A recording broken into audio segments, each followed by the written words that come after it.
যেই অনুষ্ঠানের ব্যাপারে আপনাদেরকে আমরা সাক্ষাৎকার দিচ্ছি, এই অনুষ্ঠানটা শুধু এবছরই হয় এরকম না। এটা গত ১৪ বছর যাবতই এই ওফাত দিবসটা আমরা পালন করে আসতেছি।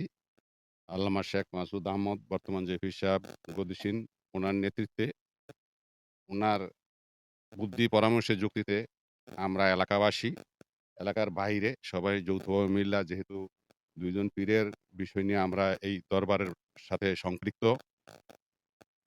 ধর্মীয় ব্যাপারে সব মুসলমানই একটু দুর্বল থাকে। আমরাও সেই খাতিরেই আমরা কাজকর্ম করতেছি, করে আসতেছি এবং গত ১৪ বছর যাবতীয় অত্যন্ত সুন্দরভাবে সুচারুভাবে হচ্ছে।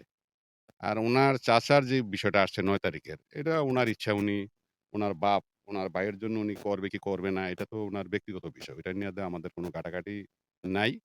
তবে উনারা এটা করুক, করলে আমাদের পক্ষ থেকে কোনো আপত্তি নেই। আমরা বরঞ্চ আমাদের এই যে অনুষ্ঠান, এই অনুষ্ঠানে উনাদেরকে আমন্ত্রণ করছি। উনারা যাতে আমাদের এই অনুষ্ঠানে থাকে, তাই না? এতে তো কোনো বাধা নাই, সমস্যা নাই এবং আপনি নিরাপত্তার বিষয়ে আমাদের মাননীয় ওসি মহোদয় সাহেব এখানে আসছে। আমাদের বর্তমান সাংসদ ডক্টর জালালউদ্দিন সাহেবের যথেষ্ট আছে এই ব্যাপারে সতর্ক আছে। উনি দৃষ্টি রাখতেছে, উনি সহযোগিতা করতেছে। যাতে এই অনুষ্ঠানগুলি সুচারুভাবে সুন্দরভাবে হয়।